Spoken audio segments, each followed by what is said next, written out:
Marc aurait menti lors de sa déclaration. À moins qu'il ait oublié comment il a tué le type. Quelqu'un a interrogé le fils? Oui, le lieutenant Tao et le sergent Gabriel. À l'époque, James ne suivait plus son traitement. Et c'est pourquoi il n'était pas susceptible de comprendre ses droits en tant que suspect et pas assez cohérent pour témoigner. J'apporte tous les dossiers sur l'affaire Milano. Hé, Don, chacun prend une pile. Lieutenant Tao, je vous prie de me suivre en salle d'audition numéro 2.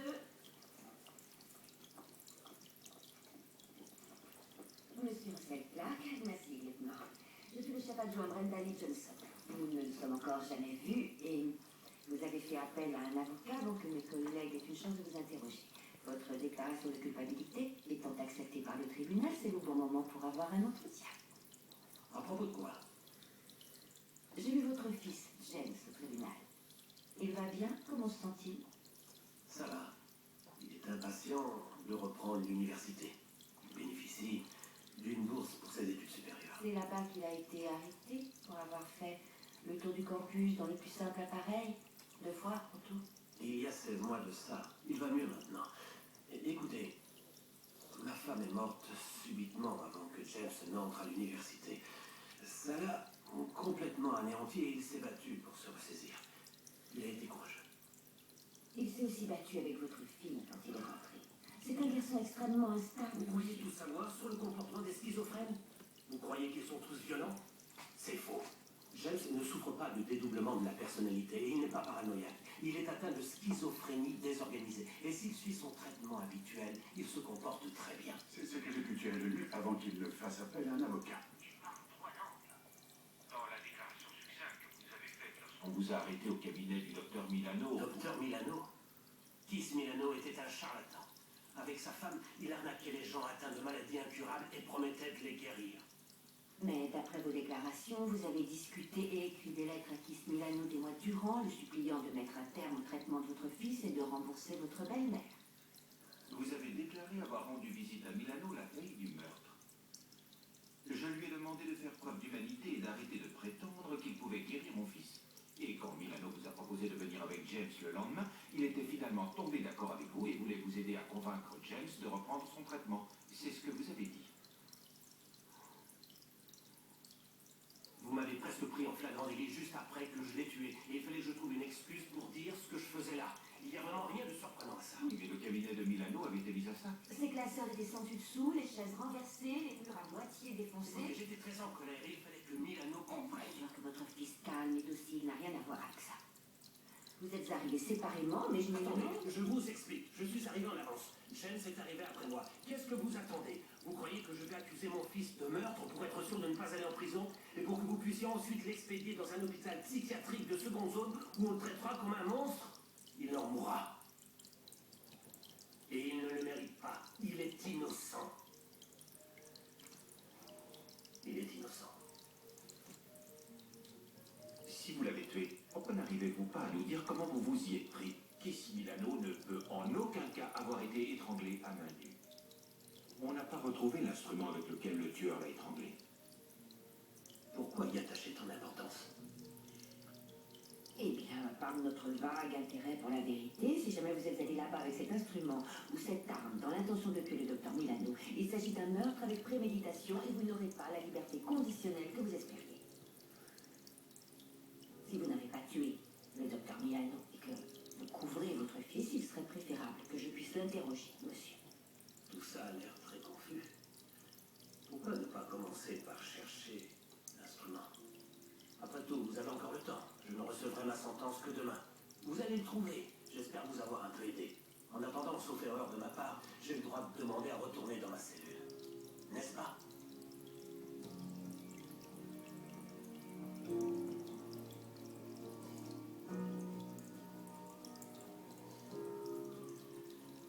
Ce n'est pas ma faute. C'est vrai, je te sûr.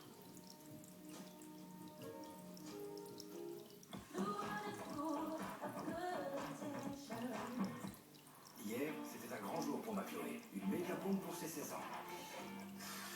Et quand je dis méga, je n'exagère pas. Alors j'ai fait comme tous les papas. J'ai pris les choses en main. Là, ma Chloé avait besoin de moi.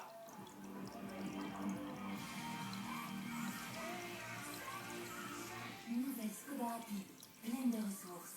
Comme vous. Skoda, simply clever. Et en janvier chez Skoda, bénéficiez de conditions tax-free avec des réductions globales allant jusqu'à 36%. Conditions salon jusqu'au 31 janvier.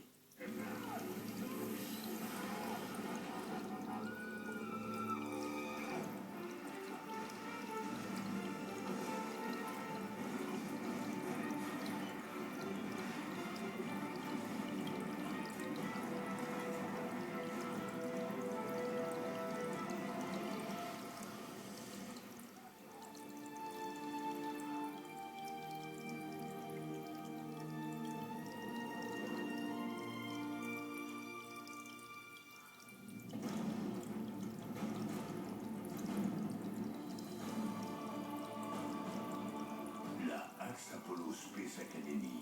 Rejoins-la sur axapollo.com.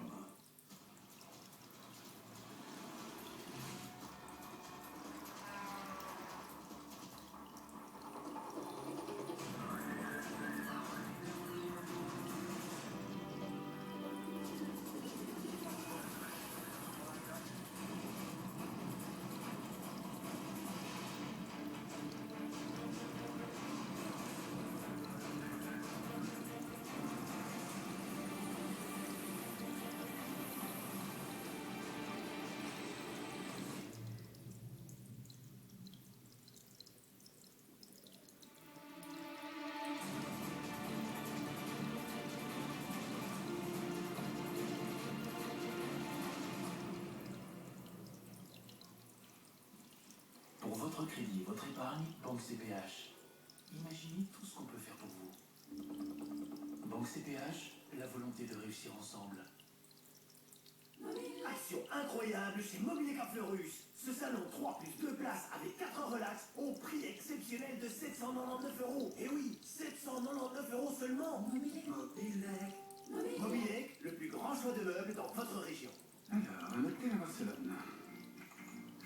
En plein centre-ville. Ah, très bien, mais pour 2 personnes. Quoi, de lit séparé? Oh, pardon. On est plus chic, voyons. Ok, ça va, d'accord. Ah, je préfère ça. Ah non, non, pas question. Cette chambre est parfaite. Mais il n'y a pas de piscine. Si. Trivago compare les offres de plus de 100 sites de réservation et vous aide à trouver votre hôtel idéal au meilleur prix. Un hôtel Trivago.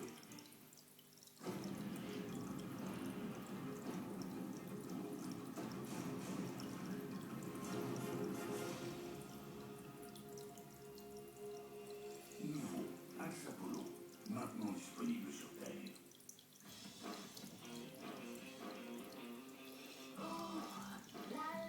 Ici maintenant, on se concentrait plutôt sur ce qu'on a à gagner. Sur myspecialcap.be, nous mettons de lignes et de conseils pour se sentir au top. Votre programme gratuit sur myspecialcap.be. Et vous, qu'avez-vous à gagner? Comme vous n'avez jamais vu la scène de crime, j'ai fait reconstruire à l'identique le cabinet que le docteur Milano et sa femme partageaient dans cette pièce. Excusez-moi. Voilà, chef, c'est juste un peu plus petit que le cabinet de consultation de Milano, mais tout est pratiquement à la même échelle. Ça, c'est un peu plus grand que l'autre.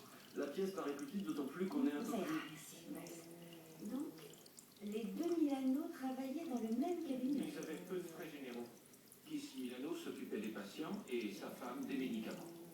On a étiqueté toutes les choses sur lesquelles on a relevé les empreintes de Russell Clark avec ses initiales. Oui, mais on n'a rien trouvé dans le cabinet qui explique les marques dans le cou de Milano. Est-ce que vous avez trouvé de l'argent? Oui. On a trouvé 600 $ dans un tiroir du bureau du docteur Milano et sa femme avait 2000 $ en espèces dans son petit sac noir, là. Nous pouvons exclure le vol. C'était le jour de congé de leur assistante et l'autre docteur Milano, la femme de la victime, était partie livrer leur soi-disant médoc. Je vous rappelle que ni l'un ni l'autre ne sont médecins. D'après leur licence commerciale, ils étaient diététiciens holistiques. On n'a pas eu trop de mal à éplucher leur dossier. Regardez, chef. 5 000 $ en fourniture pour un mois de traitement par le vaudou. Tous les Milano devaient se faire au moins 300 000 $ par mois. Les gens désespérés dépensent des fortunes. Russell Clark affirme être arrivé avant son fils. Il y a un moyen de vérifier? On n'a pas de témoin.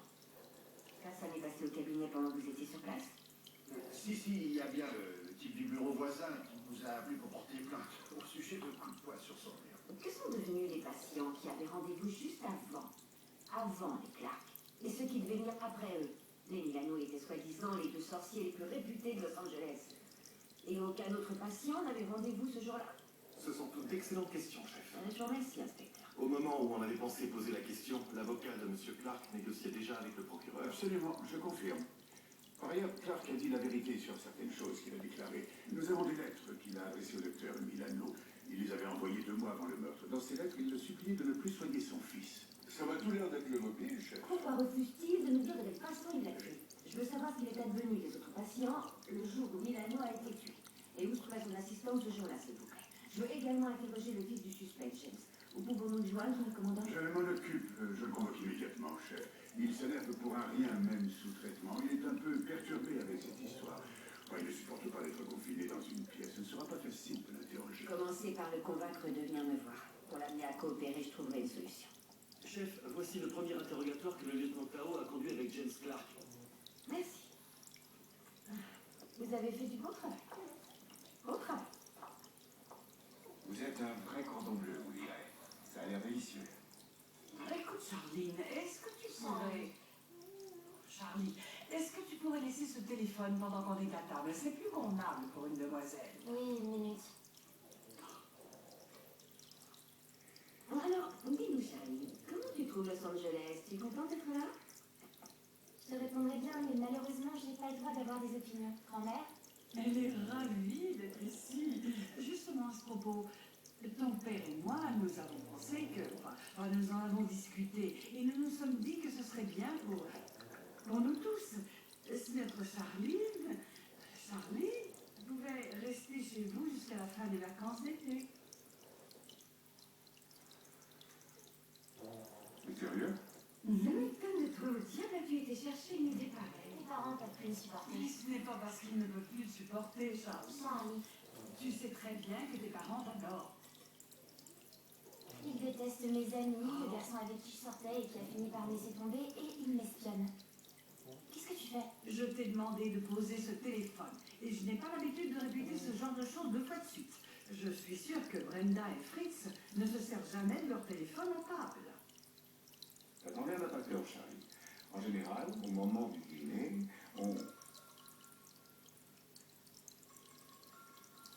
on essaie plus ou moins... On essaie d'oublier le monde extérieur pendant quelques minutes. C'est vrai, c'est ce qu'on fait en général, moi. J'ai un interrogatoire important à programmer. Ça ne prendra qu'une minute, promis, excusez-moi. Allô? Oui. Oui, je vous écoute. Elle a reçu un appel de son travail. Elle s'est excusée avant de sortir de table. C'est toujours comme ça. Les adultes imposent des règles, mais eux-mêmes ne les respectent pas. Ah, Entendu, merci, Sergent. Oui, très bien. J'étais obligée de répondre, désolée. Charlie, tu te souviens du garçon qui a dessiné des portraits de toi aujourd'hui au tribunal? Oui. Tu veux le voir à l'œuvre quand il n'est pas sous traitement? Pourquoi pas? Entendu. Tu n'as qu'à emporter ton assiette, je te rejoins dans la chambre, j'arrive tout de suite. D'accord? J'en ai pas pour longtemps. Excusez-moi.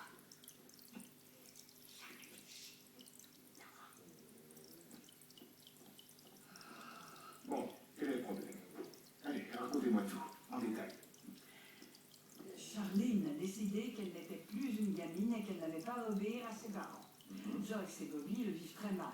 Alors, on a décidé de la prendre avec nous pour les vacances d'été. Seulement, le gros problème, c'est que Claire n'a aucune autorité. Elle en profite pour faire ce qu'elle veut. On est envahi par ses amis avec des allées et venues sans arrêt et on n'arrive pas du tout à maîtriser la situation.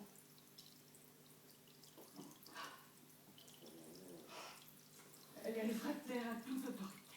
Réfractaire à toute autorité, pour vous, ça veut dire quoi?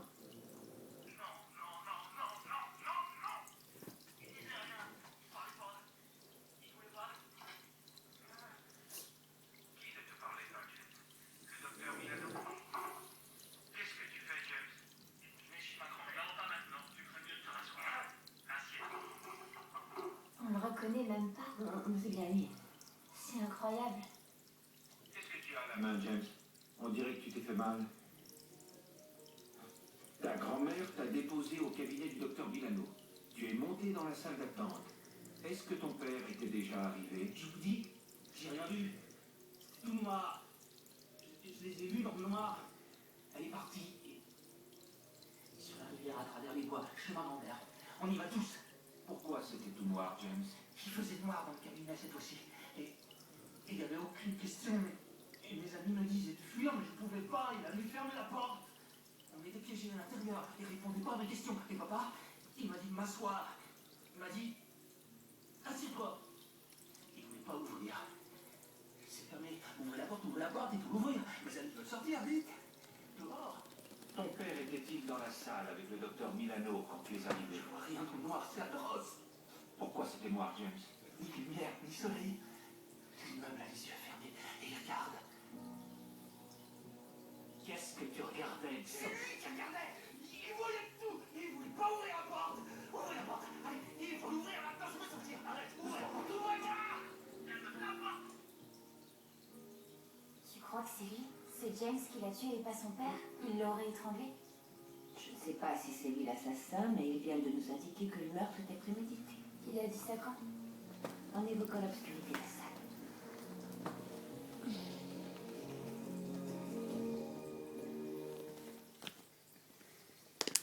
Mais non, Bobby, pas du tout. Non, il n'y a pas de souci. Je voulais juste savoir si ça vous dérangeait pas que Charlie soit à la maison.